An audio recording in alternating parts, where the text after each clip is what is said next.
Race Lawrence coverage of the ARCA Menards Series coming to you today from the Homestead Miami Speedway. Ken Jones and Tim Bandit alongside to bring you all 40 laps of this exciting race. The field now starting to pull out of pit road and begin what will be their only pace lap before they go green.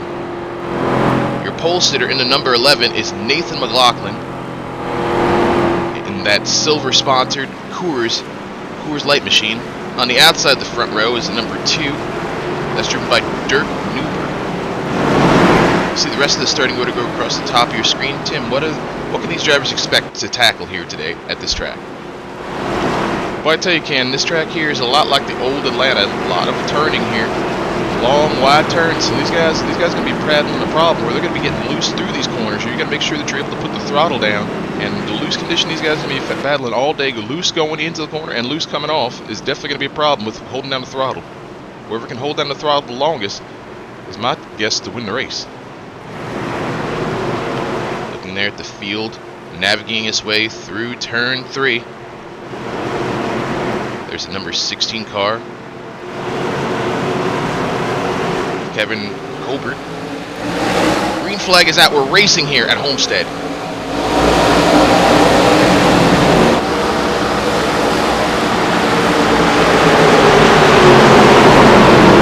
Oh, we got a little bit of an issue there. Some contact between the 12 and the 2 there of Newber.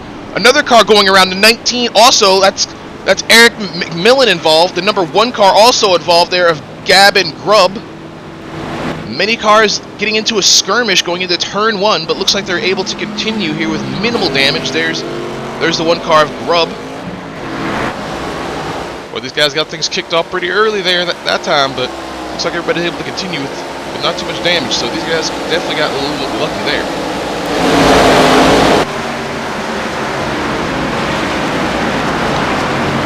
Looking back here at the battle for the 5th position on back. There's the number 5 car of Jamie Maudsley. The battle with Josh Cartwright in the 9 car. That 9 blue and yellow machine. Maudsley in the white machine.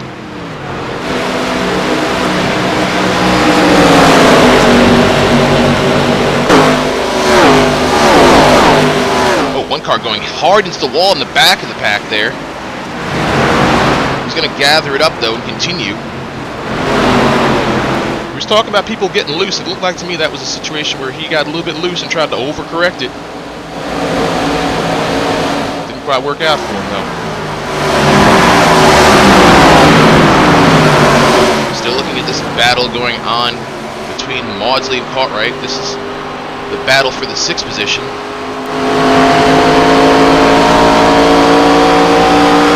Riding on board with Jamie Maudsley.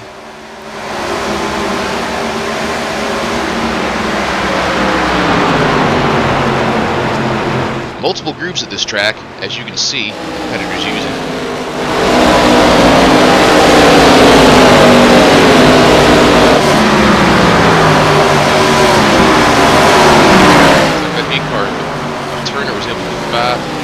Cartwright, dropping back.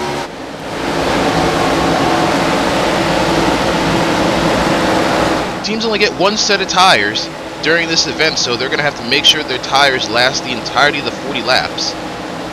So we're definitely going to see a lot of comers and goers here during this race as we see that battle heating up once again between the 9 and the 8. 9 takes it over, but then the 8 crosses back and takes it back, coming out of turn 2 down the back straightaway.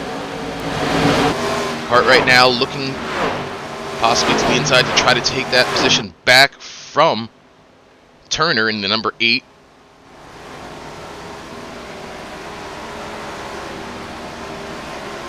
Cartwright using the inside line. Now it's a side-by-side battle. This is a battle for the 7th position. There's John Quinn in a 3 car.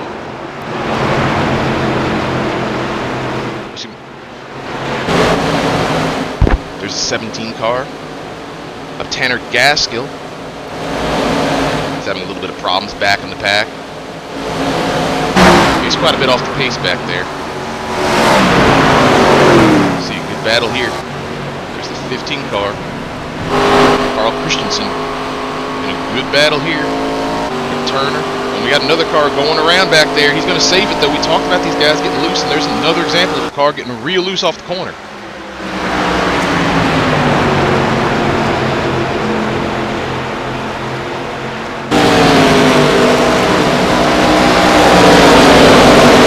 Look at Turner going down the back straightaway, trying to close in on that 3 car to win. Number 9, a Cartwright, also in this group. And also the number 14 of 15,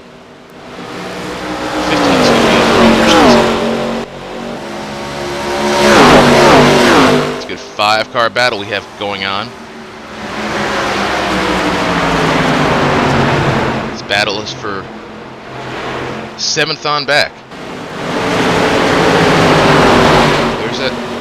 There's Quinn closing right up on the back bumper. Cartwright, he's going to move down to the inside here, going into turn 3, and he might be taking the 15 of Christensen with him too. Christensen's going to move to the inside too, and he's going to take it over this position. Going to slide up in front of Cartwright. See him get a little bit loose there, though. Gotta be careful. That problem is not going to get any better throughout the run. If you're loose right now, it's just going to get worse the more the tires wear out. We've been focusing on the battles in the back of the pack. There is not much going on up front. Nathan McLaughlin has pulled out to a commanding lead over 2nd place. And 2nd place and 3rd place have also pulled out to quite a lead over these battles here that you're seeing for 4th on back. A couple of groups of cars racing.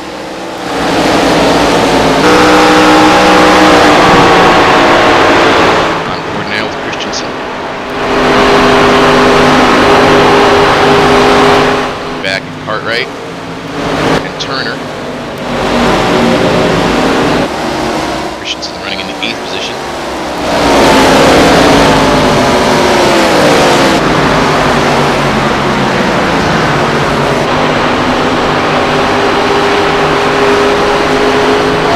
Still on board, riding along with him. Didn't quite get off the corner that good there. You see the 3 car there of Quinn pulling away from him there, but now he's battling back to the inside using that low line. Quinn's going to use the top side. Now Josh Cartwright.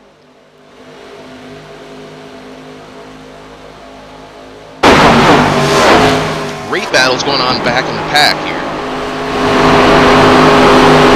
This is the battle for about 7th, roughly to about 12th. We're all separated for about 2 seconds, roughly. This is a good battle here. We're seeing Cartwright and Turner battling all race here. Your leader, Nathan McLaughlin, has a 3-second lead over our 2nd place competitor of Cameron Kane, and a 5-second lead over 3rd place competitor JC. So obviously that car is performing exceptionally well, pulling away from the field. We're looking back here at this battle, great racing going on between Cartwright and now the number 4 here of George Hartley trying to move in. Hartley down on the inside in that Mountain Dew sponsor machine. Cartwright on the outside in 9, yellow, blue, and black machine. And now looks like he's going to be under assault from several competitors. Here comes several cars coming up here trying to overtake him, as there we see the number 4 car getting a little bit loose, but he gathers it up. Yeah, you got to wonder here if Cartwright might be used up his tires a little bit here, because he's starting to fall back, or maybe he's saving his tires. We still got a long way to go. We're not even to the halfway point here yet. There's going to be a lot of comers and goers, so we'll see here probably by about lap, I would say pretty soon, within the next few laps, we're going to start seeing who has used up their tires and who hasn't used up their tires. Obviously the competition is hoping that Nathan McLaughlin has used up his tires, as he has set sail. A commanding lead over the rest of the field. 2nd place, and third place also have extended themselves away from the rest of the field too, but nowhere near our leader of Nathan McLaughlin. This car seems to be on rails here. That car's handling really well here. Exceptionally well. Some of these other guys ain't handling that well. At least I'm not sure who that was. He was either the 4 or the 15 that went up there and brushed the wall there. That looked like he had a little bit of a tire condition. Looks like that's the 4 there. Yeah, that's George Hartley. Dropping back a little bit after going up and brushing the wall. Now Quinn starts to close it on him.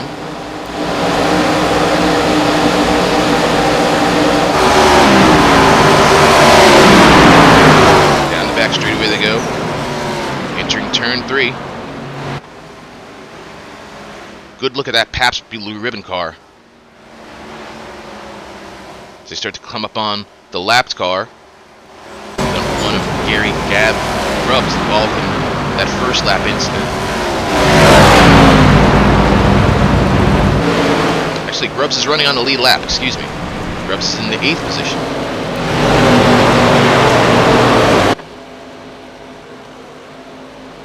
Holding on to it for the moment is now the 4 of Hartley. Looks down to the inside, trying to use a shorter way around, but the top side has the momentum.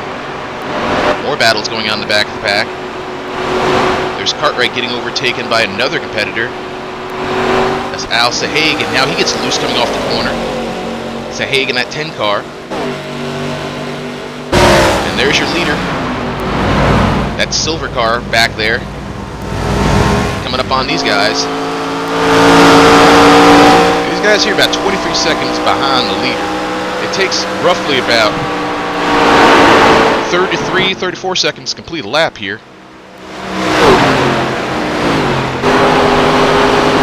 So these guys here, they're in trouble of going a lap down, but a lap down doesn't really matter too much here because there is no free pass, there is no cautions. But we'll see how the leader is able to navigate through some of this lap traffic once he catches up. Maybe that'll help out Kane and Steve to close in, because right now these guys need all the help they can get.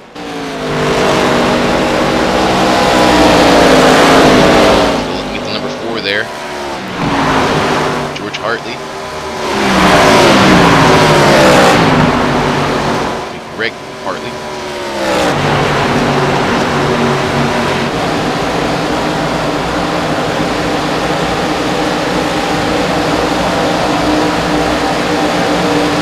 Nice sponsorship on that one, Mountain Dew sponsored machine. Keeping it pretty clean, just cruising out here. No cars really near him putting on any pressure, so able to allow him to run his own race. In that 9th position.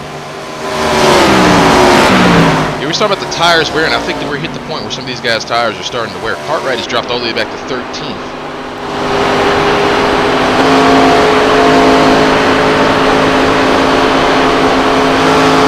One car getting loose off the corner there. That's the 14 car. Now we're looking at our leader, Nathan McLaughlin. We haven't seen him for quite a while, pretty much since the green flag has dropped, but he has been setting sail. There's Corey Logan in the number 7 car, running in the 5th spot. Excuse me, the 4th spot.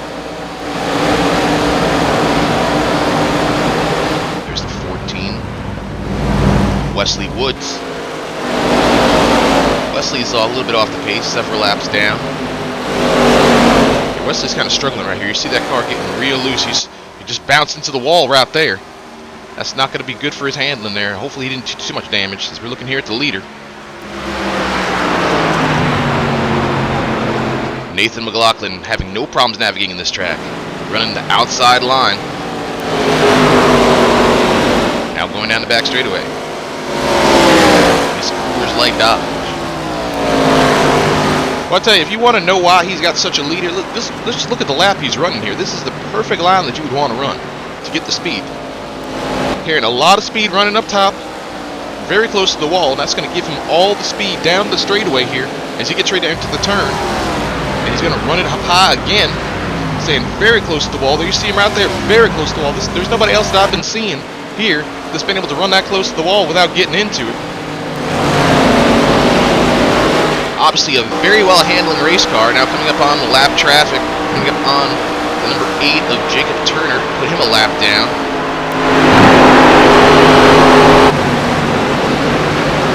Turner running in the 12th position. McLaughlin now looks at the inside. He will dispose of him and put him a lap down.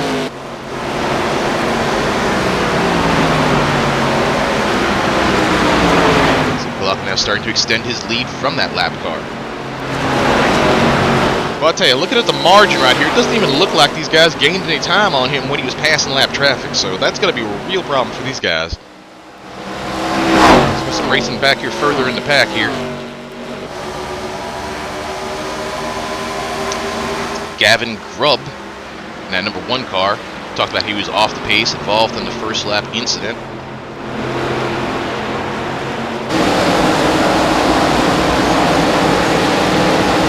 About 3 cars are involved in that. Oh, we got a problem. 1 car going up on his side here. The number 14 of Wesley Woods coming off the wall and getting locked onto the hood briefly. My goodness. Well, we talked about how that car was handling rough here. That could have been a lot worse there. Fortunately, he was able to get off of Grubb pretty quickly, but still going on the track. So looks like the car. We've seen that car hit the wall. We've seen that car on top of other cars, and it's still going out here. So looks like he's getting loose again. Problems continuing here for the number 14 of Wesley Woods. He's now going to hit the inside wall. There you see the 1 car of Gavin Grubb. The car of the previous lap was also involved with Woods, where Woods spun down to the inside and got up on the hood of Grubb's car. Now both those competitors are going to be going into the pits to undoubtedly receive some repairs. Lots of damage on the 14 car.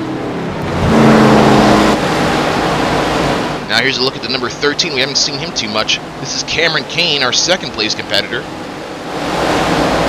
Driving the Singular Wireless at Jason Leffler throwback scheme.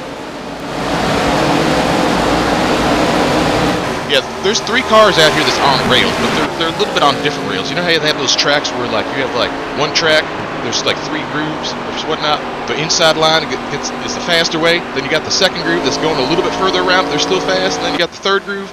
This here's the 2nd groove right here of the track slot cars. There you see back there the 3rd slot car. These guys are all up in their own dimension right here, pretty much. But it doesn't like they're racing to anybody either. They're pretty locked into the position. You see the 13 car brush up against the wall. 13 car getting up a little bit too close to the wall, trying to emulate the groove from Nathan McLaughlin. Cameron's about 3 seconds behind the leader, over 3 seconds. Yeah, he's close to 4, honestly.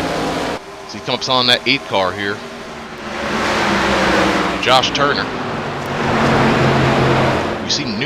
We see Gruber was able to come out of the pits and get his car fixed up.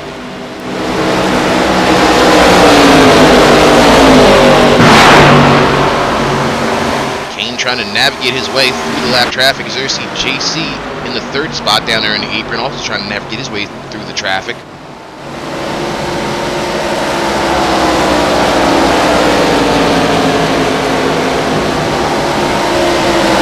There's JC right there, and that number 12 Charmin's Fox machine. Saw him involved in an incident on lap 1 going into turn 1, but other than that, it's been a very clean race for him.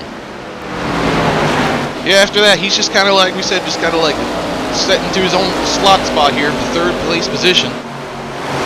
Just kind of cruising around down there on the apron there, trying to pass cars. It's a strong run for him.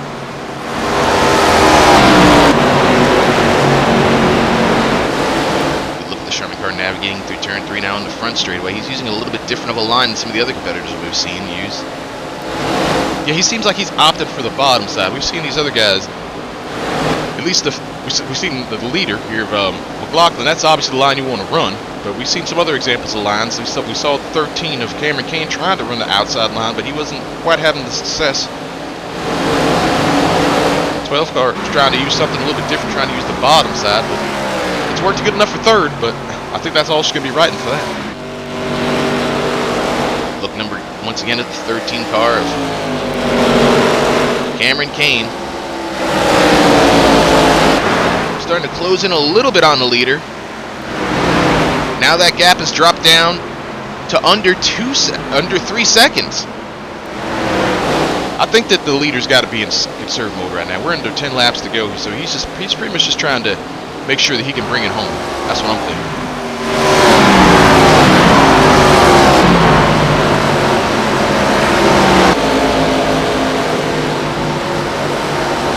There's a look at Kane navigating turn 4. Here's the number 9 car of Josh Cartwright. There's a 7 car. Corey Logan. He's trying to make up some ground on JC. Well back in the pack. 13 seconds back. Maudsley. Jamie Maudsley is in the 5th position.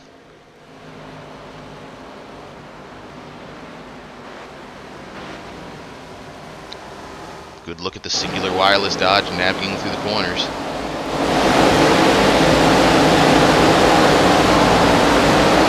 Coming up on the 10 car of Al Sahib, putting him a lap down.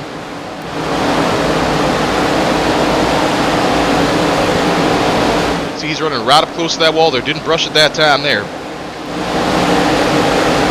Like I said, I haven't seen anybody run the wall like we've seen McLaughlin run it. But I guess that's why he's got such a lead. Now we've seen that lead starting to extend back out here, so I believe I was correct about him just trying to save, just trying to nurse it home. Obviously still got some stuff in the tank, Nathan McLaughlin. Cameron Kane was hoping that he would not have any left in the tank, hoping he'd be able to rally and close in the closing stages of this race, but it doesn't look like that's happening. So we're looking now at the 16 car.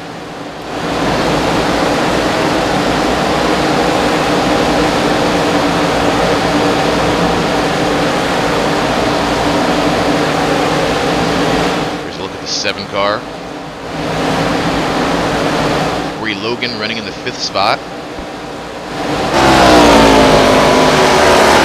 8. Jacob Turner. Josh Cartwright running in the 11th spot. Turner running in 12th. It's number 5, Maudsley. Running in 5th.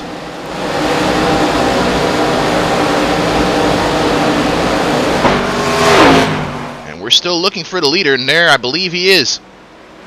Way up here.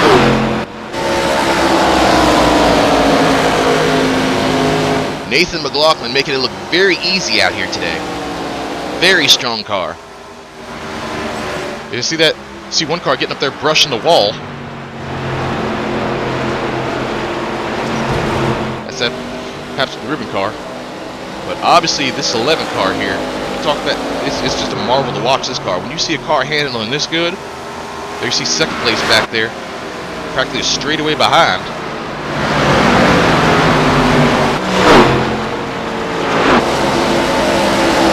The car does not seem like it's fallen off at all. He's just been running consistent and fast laps the entirety of the race. 2 laps to go here at Homestead for Nathan McLaughlin.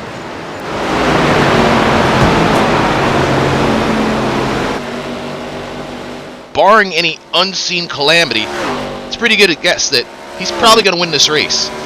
He's got a very comfortable lead over second place. There doesn't appear to be any traffic around him. And he's definitely got the fastest car. Yeah, and he's pulling away. That's something you definitely want to hear on the last lap. White flag and you're pulling away. One more lap here at Homestead Miami Speedway for Nathan McLaughlin. He goes into turn 1 and 2, running the top side as he's ran the entire race. The car absolutely on a rail. Now he gets ready to enter the back straightaway for the final time. Nobody is in front of him or behind him. He can just drive here and collect his thoughts and wonder what he's going to say in his victory lane interview as he drives into turn 3, running the top side once again.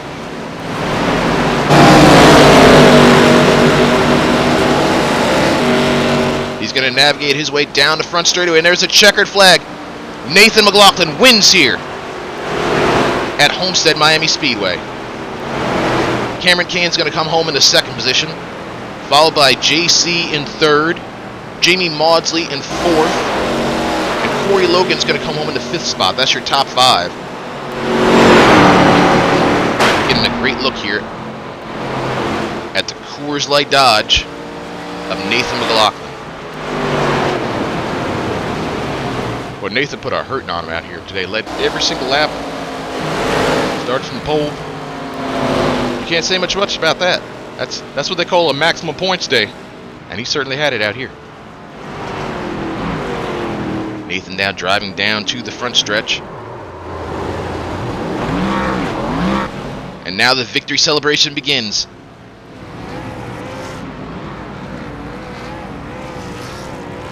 Nathan McLaughlin's going to burn it down here at Homestead. As you see the rest of the finishing order running across the top of your screen, Tim, what are your thoughts on this race here as we get ready to wrap things up? But I tell you, Ken, it was a good race. It was a good, clean race, a good, safe race. Wasn't really a competitive race for the lead, unfortunately, but we saw a lot of good racing back there in the back of the pack. These guys was really putting on a show. But sometimes you just have somebody that's just so much better than everybody else. They just kind of stick up the show, and that's kind of what Nathan did here a little bit, at least for the lead.